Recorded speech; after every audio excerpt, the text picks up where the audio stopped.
call a faulty parallelism. Why is this an adverb? Because it modifies spoke. What is spoke? Spoke is a verb. Adverb. So whatever modifies a verb will be an adverb. So here he spoke sincerely, and you have this with passion. This is a what kind of phrase? With passion? What phrase? Not noun phrase, no. With passion. With is a preposition, isn't it? Yes. So these two things have to be the same grammatical structure in order for the sentence to be balanced and strong. So let's change it. When talking to the group, he spoke sincerely and passionately. Passionately is the adverb form. So two adverbs. Sincerely and passionately. Now you have two adverbs and you've maintained parallel structure. Now, when it comes to parallel structure, you also have options. You could change it in this way as well. When talking to the group, he spoke with sincerity and passion, and now you have two nouns. Or this is the correction. He can say, yeah, he spoke with sincerity and passion. You can make them parallel. You have two ways, yeah, options. Yes. Okay, let's look at another example. The cafeteria was messy, noisy, and it was crowded. Now the problem with that, obviously, is that messy. But another example. And I want to make one thing clear. The cafeteria was messy, noisy, and it was crowded. Now the proper parallel structure, you also have options. You could change it in this way as well. When talking to the group, he spoke with sincerity and passion. See here, this is the prepositional phrase. What is the what are the elements of prepositional phrase? A preposition and a noun. It's always like this. Prepositional phrase. كل يسمونه prepositional phrase. What to call it in Arabic? And preposition. ليكن whatever. Okay. So we have this preposition and a noun. This is the structure of a prepositional phrase. So this noun. Yeah. And this is another noun. And now you have two nouns. Okay, let's look at another example. The cafeteria was messy, noisy, and it was crowded. Okay, so what's the problem here? The cafeteria was messy, noisy, and it was crowded. It was. Adjective, and then? Also, and Problem, it was. Yes, we have to add adjective after and crowded. What is this? It was crowded. This is a clause. Yes. So we have to change it to the cafeteria was messy, noisy, and crowded. Crowded is the adjective. Now the problem with that, obviously, is that messy and noisy are adjectives, and it was crowded is a clause with a subject, a verb, and a complement. So you have to change that so that they're all the same part of speech. So this is what I did.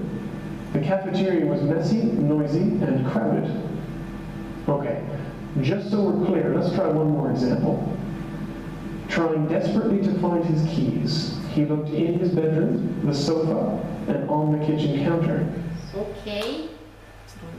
Trying desperately to find his keys, he looked in his bedroom, the sofa, and on the kitchen counter. the sofa and kitchen counter. In his room? The sofa and the kitchen. What's the meaning of sofa? Sofa. Canapa. For food? Canapa. Ah, yeah.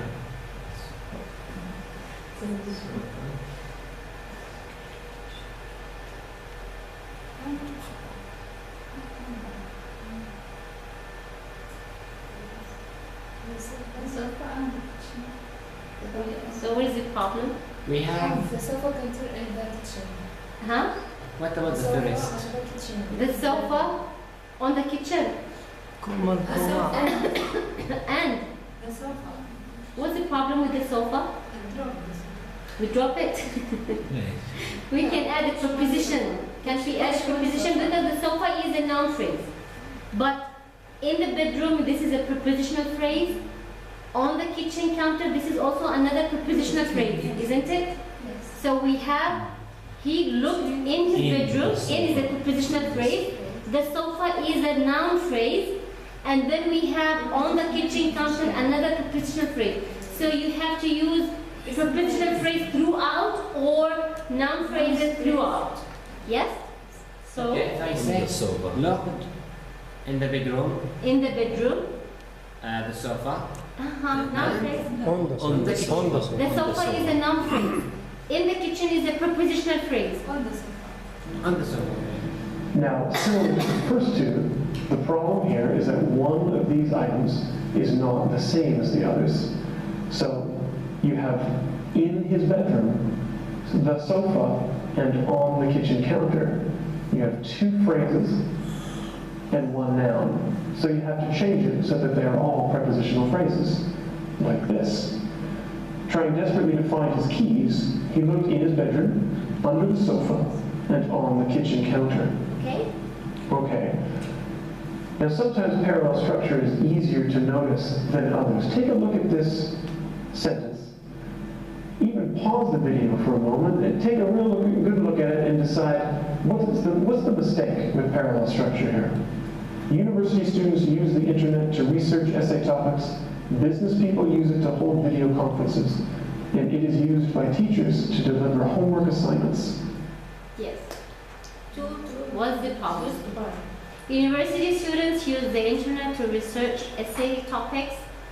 Business people use it to hold video conferences. And it is used by teachers to deliver. And it- So what do we have? How to change that one? See, in the first one, university students. Now, we start with noun. University students and then a verb. In the second clause, business people use it to hold video conferences. This is also another. Yeah, we start with noun. Yeah, use it to hold video. And, gosh, and Teachers. teachers use it to deliver. Yes, to deliver homework assignment. Now the problem with that is two of those clauses are using active voice, while the last clause, it is used by teachers, is using the passive voice. And this is also a problem with parallel structure. So you have to make sure that they're all the same. So, university students use the internet to research essay topics. Business people use it to hold video conferences. And teachers use it to deliver homework assignments. And now you've maintained parallel structure. So for a little bit of practice with this, a practice exercise, follow the link at the end of this video. Okay? So clear so far? Yeah. Now we'll go back to our, this thing, paragraph writing. I believe we know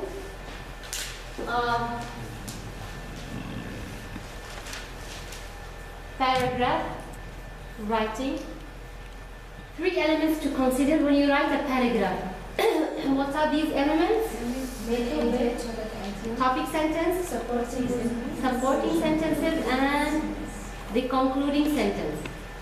We will watch this video now. It will give a brief explanation on topic sentence, supporting sentences, and concluding sentences. Then we will discuss it together.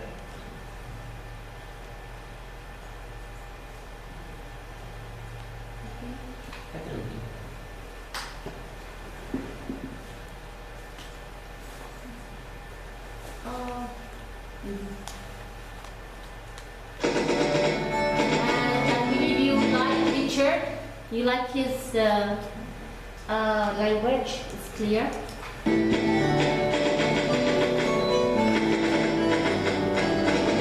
Richard, very good. In this lesson, we are talking about paragraph organization. A good paragraph is made of 3 basic parts: the topic sentence, supporting sentences, and the concluding sentence. The topic sentence introduces a new idea.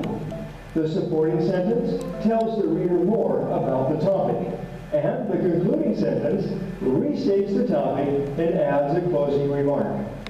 To better understand these three basic parts of the paragraph, let's look at a paragraph together. So these are three basic elements in a paragraph. If you write a paragraph, you have to consider these three things.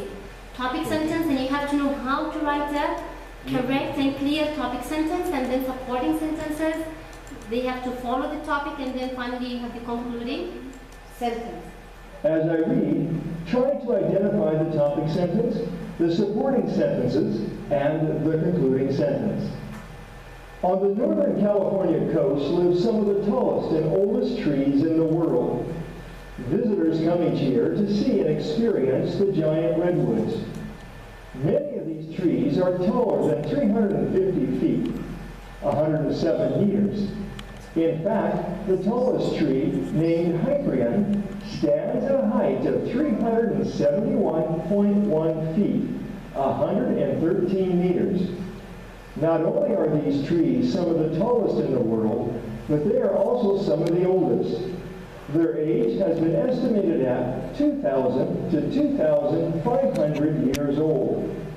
Visitors touring the parks in Northern California often view the trees in silence as they feel their own smallness compared to these ancient giants.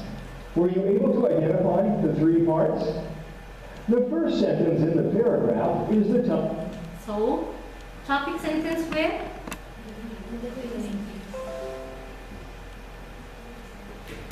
So the first one is the topic sentence. Here we have, on the Northern California coast live some of the tallest and oldest trees in the world. So from this topic sentence, you know that the writer is going to talk about tallest and oldest trees in Northern California. Yes? So whatever comes after this topic sentence should support this topic sentence. Because of this, we call them supporting sentences. Got it? Abdul Kafi? Clear? So this is the topic sentence. It is the most important sentence in your paragraph. If you start with this topic sentence, what follows must support this topic sentence. So, but before I move, okay, anyway, now see here, visitors, we will see the following sentences. Visitors come each year to see and experience the giant redwoods. Many of these trees are taller than 350 feet, 107 meters. In fact, the tallest tree, named the Hyperion, stands at a height of so-and-so. Not only are these trees some of the tallest in the world, but they are also some of the oldest. See, now first he talked about their height, that they are the tallest, and they gave, or he gives evidence, some examples to prove that they are the tallest. And then he moved to to show that they are the oldest. Not only are these trees some of the tallest in the world, but they are also some of the oldest. Their age has been estimated at 2,000 to 2,500 years old. Visitors touring the park in Northern California. Okay, so these are the supporting sentences. What about the last sentence? Yeah, so what? Visitors touring the park in Northern California often view the trees in silence as they feel their own smallness compared to these ancient giants. So in the concluding sentence is rewriting the topic sentence in another way, paraphrasing, rewriting, restating. So here, topic sentence. On the Northern California coast live some of the tallest and oldest trees in the world. The concluding sentence is the last sentence. Visitors touring the parks in Northern California often view the trees in silence as they feel their own smallness compared to these ancient giants. And the sentence between the first and the last are what we call supporting sentences. So what comes in between are called supporting sentences, and they should support the topic. Now that we have a basic understanding of a paragraph, Before I let's take a closer look at these three, what we call supporting want to sentences. ask a question here. No. Sentence. Visitor. Here. Live. Live agrees with.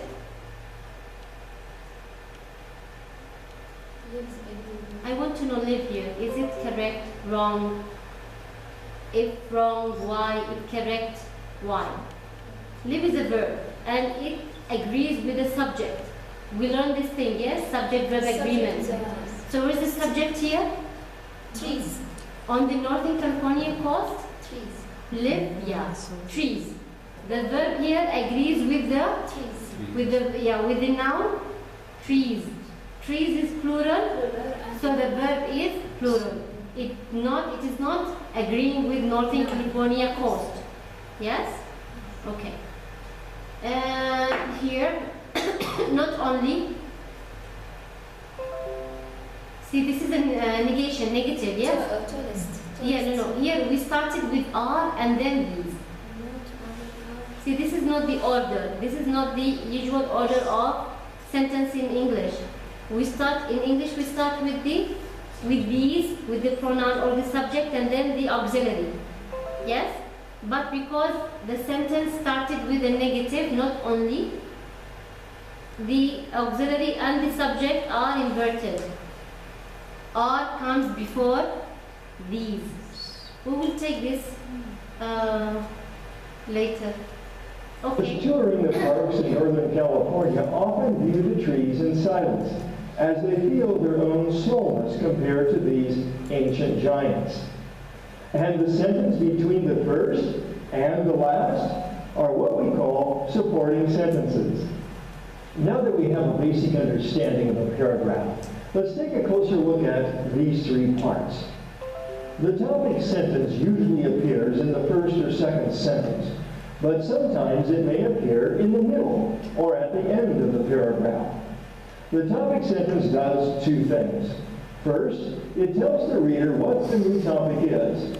So the topic sentence does two things. First, it tells the reader what the topic is. And then it also tells the reader what the writer will say about the topic, the limitation of the topic. Yes? Here? And then it tells what the writer will say about that topic. We call this explanation of the topic the controlling idea. So what do we call the second point? What the writer will say about the topic, we call it the controlling idea. Topic sentence. In topic sentence, we have two parts. We have the topic and the controlling idea. The topic is, What the topic is? yeah, okay, tell me what is the topic in the previous paragraph? Tree in California. The polar and the trees. Trees in California. And what is the controlling idea? We talk about characters. That they are the tallest and oldest. So this is the controlling idea. You got it?